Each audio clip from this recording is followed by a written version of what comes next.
പറയുന്നത് നോർമലൈസേഷനെ പറ്റിയിട്ടായിരുന്നു. അപ്പോൾ അതിന്റെ ബാക്കിയായിട്ടുള്ള ഭാഗം നോക്കാം. നോർമലൈസേഷൻ ഓഫ് ഡേറ്റ എന്ന് പറഞ്ഞാൽ എന്താണെന്നുള്ള കാര്യം പറഞ്ഞായിരുന്നു. എന്താണ്? നമ്മുടെ റിലേഷണൽ ഡേറ്റാബേസിനകത്തെ ഡേറ്റകൾ അതിനകത്ത് റിഡൻഡൻസി കുറയ്ക്കാനും അതുപോലെ തന്നെ അനോമലീസിനെ കുറയ്ക്കാനും വേണ്ടി നമ്മൾ യൂസ് ചെയ്യുന്ന ആ ഒരു പ്രോസസ്സിന് പറയുന്ന പേരാണ് നോർമലൈസേഷൻ. അപ്പോൾ സാധാരണ രീതിയിൽ നോർമലൈസേഷൻ ചെയ്യുന്നത് എങ്ങനെയാണ്? ഫങ്ഷണൽ ഡിപ്പെൻഡൻസിയും അതോടൊപ്പം തന്നെ ആ റിലേഷന്റെ പ്രൈമറി കീയുടെയും കൂടെ ബേസിലാണ് നമ്മൾ നോർമലൈസ്ഡ് ആണോ അല്ലയോ എന്നുള്ള കാര്യം ചെക്ക് ചെയ്യുന്നത്.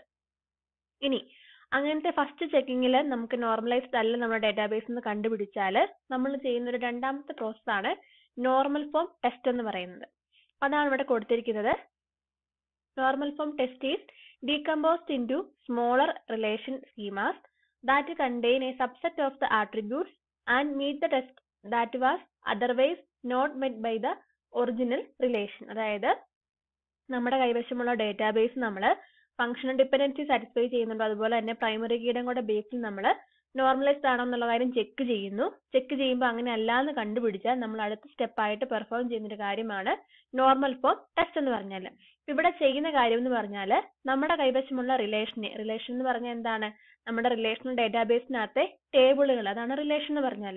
ആ ടേബിളുകളെ നമ്മൾ ഡീകമ്പോസ് ചെയ്ത് പല പല സബ് ടേബിളുകളായിട്ട് ഡിവൈഡ് ചെയ്യുന്നു. റിലേഷനെ ഡീകമ്പോസ് ചെയ്ത് സ്മോളർ റിലേഷൻ ആയിട്ട് നമ്മൾ ഡിവൈഡ് ചെയ്യുന്നു. എന്നിട്ട് അവിടെ നമ്മൾ ഡ്യൂപ്ലിക്കേഷൻ അവോയ്ഡ് ചെയ്യുന്നവരല്ലെങ്കിൽ അനോമലീസ് അവോയ്ഡ് ചെയ്യുന്നോടം വരെയായിരിക്കും നമ്മൾ ഈ ഡീകമ്പോസിഷൻ ചെയ്യുന്നത്. അപ്പൊ ആ ഒരു പ്രോസസ്സിന് പറയുന്ന പേരാണ് നോർമൽ ഫോം ടെസ്റ്റ് എന്ന് പറയുന്നത്. ഇനി അടുത്തതായിട്ട് വരുന്ന ടേം എന്ന് പറഞ്ഞാൽ നോർമൽ ഫോം ആണ്. നോർമൽ ഫോം ടെസ്റ്റ് പഠിച്ചു, അടുത്തത് നോർമൽ ഫോം ആണ്. നമ്മൾ ഈ നോർമൽ ഫോം ടെസ്റ്റിനകത്ത് യൂസ് ചെയ്യുന്ന കണ്ടീഷൻസിന് പറയുന്ന പേരാണ് നോർമൽ ഫോം. മാറിപ്പോകരുത്. നോർമൽ ഫോം ടെസ്റ്റിനകത്ത് യൂസ് ചെയ്യുന്ന കണ്ടീഷൻസ് ആണ് നോർമൽ ഫോം എന്ന് പറയുന്നത്.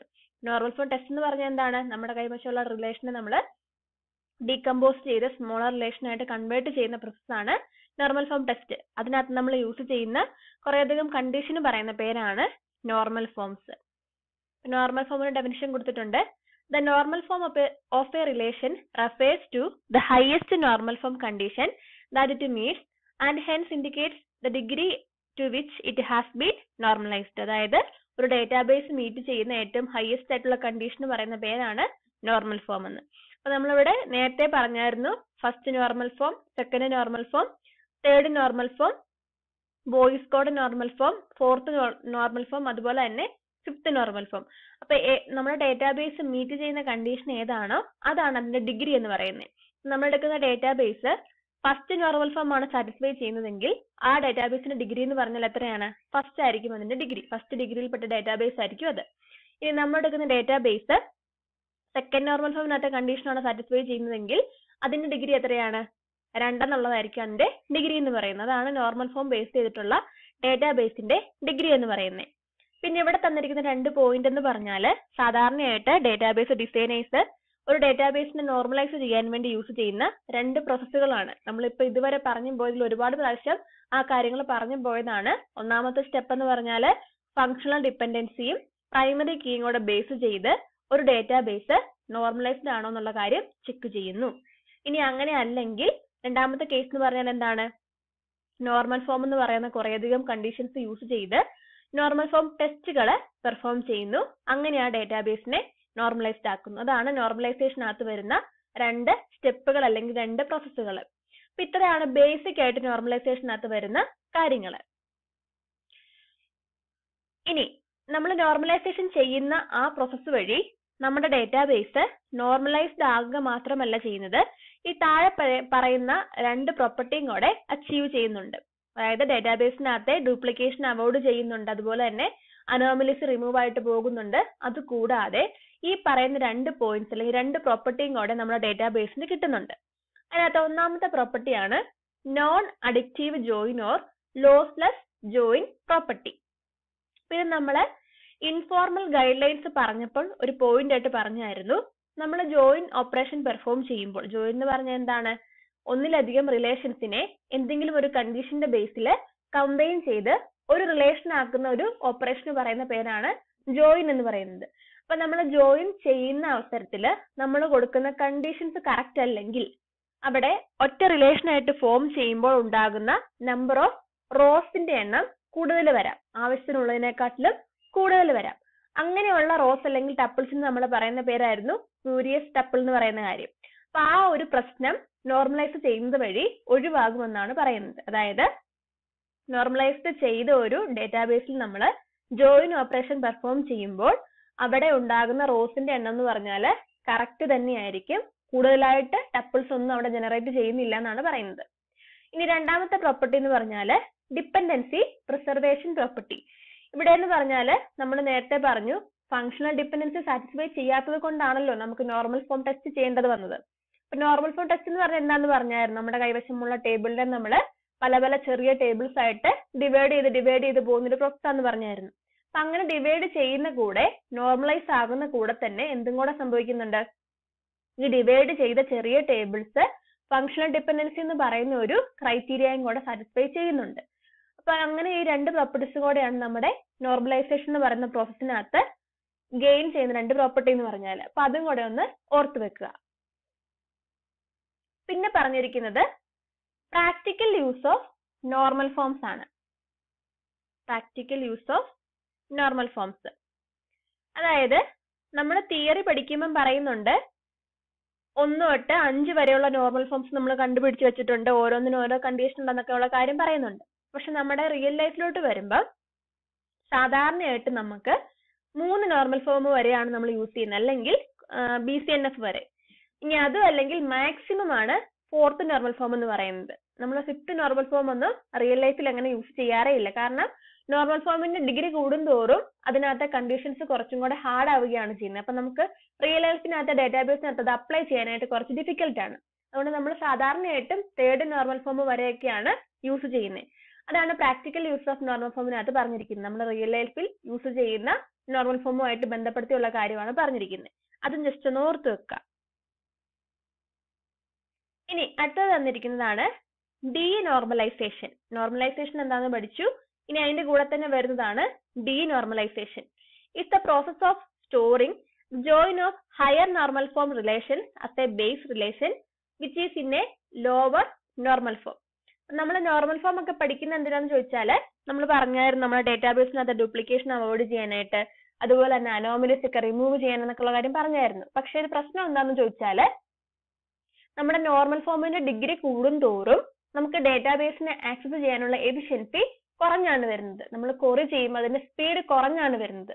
അപ്പൊ ലോവർ നോർമൽ ഫോമിലുള്ള ഡേറ്റാബേസിനാണ് ഹയർ ക്വറി എഫിഷ്യൻസി ഉള്ളത്. അതുകൊണ്ട് നമ്മൾ എന്ത് ചെയ്യും, ഹൈ ഡേറ്റാബേസ് അല്ലെങ്കിൽ ഹൈ ഡിഗ്രി നോർമൽ ഫോമിലുള്ള ഒരു ഡേറ്റാബേസിനെ നമ്മൾ ലോവർ നോർമൽ ഫോമിലോട്ട് കൺവേർട്ട് ചെയ്യും. അപ്പൊ ആ ഒരു പ്രോസസ്സിന് പറയുന്ന പേരാണ് ഡീനോർമലൈസേഷൻ. എന്തിനു വേണ്ടിയാണ് ചെയ്യുന്നത്, നമ്മുടെ എക്സിക്യൂഷൻ സ്പീഡ് അല്ലെങ്കിൽ എക്സിക്യൂഷൻ എഫിഷ്യൻസി കൂട്ടാൻ വേണ്ടിയിട്ടാണ് നമ്മൾ ഹൈ നോർമൽ ഫോമിൽ കിടക്കുന്ന ഒരു ഡേറ്റാബേസിനെ ലോവർ നോർമൽ ഫോമിലോട്ട് കൺവേർട്ട് ചെയ്യുന്നത്. ആ കാര്യം കൂടെ ഓർത്ത് വെക്കാം. ഇനി അടുത്തതായിട്ട് കൊടുത്തിരിക്കുന്ന കുറച്ച് കാര്യങ്ങൾ എന്ന് പറഞ്ഞാൽ നമ്മൾ നോർമൽ ഫോംസിനകത്തെ കണ്ടീഷൻസ് പഠിക്കുന്നതിന് മുമ്പ് അതിനകത്ത് വരുന്ന കുറച്ച് ടേംസ് നമ്മൾ അറിഞ്ഞിരിക്കണം. അപ്പൊ ആ ടേംസ് ആണ് ഇവിടെ തന്നിരിക്കുന്നത്. കീസ് എന്ന് പറഞ്ഞാൽ എന്താണ്, super key, candidate key, primary key, അതുപോലുള്ള കീസ് എന്ന് പറഞ്ഞാൽ എന്താണ്, പിന്നെ പ്രൈം ആട്രിബ്യൂട്ട് അല്ലെങ്കിൽ നോൺ പ്രൈം ആട്രിബ്യൂട്ട് എന്ന് പറഞ്ഞാൽ എന്താണ്, അങ്ങനെയുള്ള കുറച്ച് ടേംസ് മനസ്സിലാക്കിയെങ്കിൽ മാത്രമേ ഇനി വരുന്ന ഫസ്റ്റ് നോർമൽ ഫോം തൊട്ട് 5th നോർമൽ ഫോം വരെയുള്ള കണ്ടീഷൻസ് നമുക്ക് എളുപ്പത്തിൽ മനസ്സിലാവുള്ളൂ. അപ്പൊ ആദ്യമേ നമുക്ക് അതിനകത്ത് വരുന്ന ടേംസ് എന്താണെന്നുള്ള കാര്യം പഠിക്കാം. അപ്പൊ ആദ്യം പറയുന്നത് സൂപ്പർ കീയെ പറ്റിയിട്ടാണ്. എന്താണ് കൊടുത്തിരിക്കുന്നത് നോക്കുക. A super key of a relation schema R equal to A1 to AN is a set of attributes S subset of R with the property that no two tuples T1 and T2 in any legal relation state R of R will have T1 of S equal to T2 of S. A key K is a super key with the additional property that removal of any attribute from K will cause K not to be a super key anymore. എന്താ പറഞ്ഞിരിക്കുന്നത്, R എന്ന് പറയുന്ന ഒരു relation സ്കീമയ്ക്കകത്തെ ആട്രിബ്യൂട്ടുകളാണ് A1 തൊട്ട് AN വരെ തന്നിരിക്കുന്നത്. ഇനി നമ്മൾ S എന്ന് പറയുന്ന ഒരു സൂപ്പർ കീ ആയിട്ട് എടുക്കുകയാണെങ്കിൽ ഈ S എന്ന് പറയുന്നത് R എന്ന് പറയുന്ന റിലേഷൻ സ്കീമയുടെ സബ്സെറ്റോ അല്ലെങ്കിൽ അതിനോട് ഈക്വലോ ആകാം. അതിന്റെ അർത്ഥം എന്താ, എസിനകത്ത് ആറിനകത്തെ ആട്രിബ്യൂട്ടുകൾ എല്ലാം വരാം, അല്ലെങ്കിൽ അതിനകത്തെ കുറച്ച് ആട്രിബ്യൂട്ടുകൾ വരാം. ഇനി അങ്ങനെയാണെങ്കിൽ സൂപ്പർ കീ ആകണമെങ്കിൽ പറഞ്ഞിരിക്കുന്നത് എന്താണ്? T1 എന്നും T2 എന്നും പറയുന്ന രണ്ട് ടപ്പിൾസ് നമ്മൾ എടുക്കുകയാണെങ്കിൽ എസ് എന്ന് പറയുന്ന സൂപ്പർ കീക്കകത്ത് വരുന്ന ആട്രിബ്യൂട്ടുകൾക്ക് സെയിം വാല്യൂസ് വരാൻ പാടില്ല. അങ്ങനെയാണെങ്കിൽ നമുക്ക് എസ് എന്നെടുക്കുന്ന സെറ്റ് ഓഫ് ആട്രിബ്യൂട്ടുകളെ ആർ എന്ന് പറയുന്ന റിലേഷൻ സ്കീമയുടെ സൂപ്പർ കീ ആണെന്ന് പറയാം. മനസ്സിലായോ? T1 എന്നും T2 എന്നും പറയുന്ന രണ്ട് ടപ്പിൾസ് എടുത്താല് എസ് എന്ന് പറയുന്ന ഒരു സെറ്റിനകത്ത് വരുന്ന ആട്രിബ്യൂട്ട്സിന് ഒരേ വാല്യൂസ് വരരുത്. ഇപ്പൊ എക്സാമ്പിൾ ആയിട്ട് റോൾ നമ്പറും നെയിമുമാണ് രണ്ട് ആട്രിബ്യൂട്ടുകൾ എസിനകത്തുള്ളതെന്ന് വിചാരിക്കുക. അപ്പൊ T1-നകത്ത് 1-ഉം അമ്മൂന്നും പേര് വന്നെന്ന് വിചാരിക്കുക. T2-നകത്ത് അതുപോലെ തന്നെ 1-ഉം അമ്മൂന്നും വരാനായിട്ട് പാടില്ല. അതാണ് പറഞ്ഞിരിക്കുന്നത്. അങ്ങനെയുള്ള കീസിനെയാണ് നമ്മൾ സൂപ്പർ കീ എന്ന് വിളിക്കുന്നത്. സിമ്പിൾ ആയിട്ട് ഇത്രയേ ഉള്ളൂ. ആർ എന്ന് പറഞ്ഞ റിലേഷൻ സ്കീമയ്ക്കകത്തെ കുറച്ചധികം ആട്രിബ്യൂട്ട്സുകൾ കൂട്ടിച്ചേർത്തുള്ള ഒരു സബ്സെറ്റ് ആണ് സൂപ്പർ കീ എന്ന് പറയുന്നത്. ഇനി അതുപോലെ തന്നെ സൂപ്പർ കീക്കകത്ത് നമ്മൾ പറഞ്ഞു കുറേയധികം ആട്രിബ്യൂട്ട്സിന്റെ കളക്ഷൻ ആണെന്ന് പറഞ്ഞു. അങ്ങനെ നമ്മൾ ഒരു സൂപ്പർ കീ ഫോം ചെയ്താൽ അതിൽ നിന്നും ഏതെങ്കിലും ആട്രിബ്യൂട്ട് റിമൂവ് ചെയ്താൽ ആ സൂപ്പർ കീ പിന്നീട് സൂപ്പർ കീ ആയിരിക്കില്ല എന്നാണ് പറയുന്നത്. അതും കൂടെ ഓർത്ത് വെക്കുക. ഇനി അടുത്തതെന്ന് പറഞ്ഞാല് കാൻഡിഡേറ്റ് കീയെ പറ്റിയാണ് പറയുന്നത്. If a relation schema has more than one key, it is called a candidate key. One of the candidate keys is arbitrarily designated to be the primary key and the others are called secondary keys. Primary key എന്നുള്ള കാര്യം നമ്മൾ നേരത്തെ പഠിച്ചിട്ടുണ്ട്. എന്താണ്? ഓരോ റിലേഷനകത്തെയും ഓരോ ടപ്പിൾസിനെയും unique ആയിട്ട് identify ചെയ്യാനുള്ള ഒരു ഫീൽഡ് ആണ് പ്രൈമറി കീ എന്ന് പറയുന്നത്. ഒരു ആട്രിബ്യൂട്ട് ആണ് പ്രൈമറി കീ എന്ന് പറയുന്നത്. ഇനി ഒരു റിലേഷനകത്ത് നമുക്ക് ഒന്നിലധികം ഫീൽഡുകൾ അല്ലെങ്കിൽ ഒന്നിലധികം ആട്രിബ്യൂട്ടുകളെ പ്രൈമറി കീ ആയിട്ട് സെറ്റ് ചെയ്യാനായിട്ട് കാണാം. നമ്മൾ സാധാരണയായിട്ട് രജിസ്റ്റർ നമ്പറോ റോൾ നമ്പറോ അങ്ങനെ ഒരേ വാല്യൂസ് മറ്റുള്ളവർക്ക് വരത്തില്ലാത്ത ഫീൽഡുകളാണ് നമ്മൾ പ്രൈമറി കീ ആയിട്ട് സെറ്റ് ചെയ്യുന്നത്. അപ്പൊ അങ്ങനെയുള്ള ഫീൽഡുകൾ ഒന്നിലധികം വരാം. അപ്പൊ അങ്ങനെ വരുന്ന ഒന്നിലധികം ആട്രിബ്യൂട്ടുകളെയാണ് നമ്മൾ കാൻഡിഡേറ്റ് കീ എന്ന് പറയുന്നത്. അതായത് പ്രൈമറി കീ ആയിട്ട് സെറ്റ് ചെയ്യാൻ പറ്റുന്ന ഒന്നിലധികം ആട്രിബ്യൂട്ടുകൾ ഉണ്ടെങ്കിൽ അവയെയാണ് നമ്മൾ കാൻഡിഡേറ്റ് കീ എന്ന് പറയുന്നത്. ഇനി ആ കാൻഡിഡേറ്റ് കീക്കകത്ത് ഏതെങ്കിലും ഒരു ആട്രിബ്യൂട്ട് ആയിരിക്കും നമ്മൾ പ്രൈമറി കീ ആയിട്ട് സെറ്റ് ചെയ്യുന്നത്. അങ്ങനെയാണെങ്കിൽ ആ കാൻഡിഡേറ്റ് കീക്കകത്ത് മിച്ചമുള്ള കീസിന് പറയുന്ന പേരാണ് സെക്കൻഡറി കീസ്. അപ്പൊ അതും ഒന്ന് ഓർത്തു വെക്കുക. ഇനി പറയാൻ വേണ്ടി പോകുന്നത് പ്രൈം ആട്രിബ്യൂട്ടും നോൺ പ്രൈം ആട്രിബ്യൂട്ടും ആണ്. ഇത് നമ്മുടെ നോർമൽ ഫോമിനകത്ത് ഓരോ കണ്ടീഷനകത്തും വരുന്നുണ്ട്. അപ്പൊ ഈ കാര്യം കൂടെ കറക്റ്റ് ആയിട്ട് മനസ്സിലാക്കിയിരിക്കണം. An attribute of a relation schema R is called a prime attribute of R if it is a member of some candidate key of R.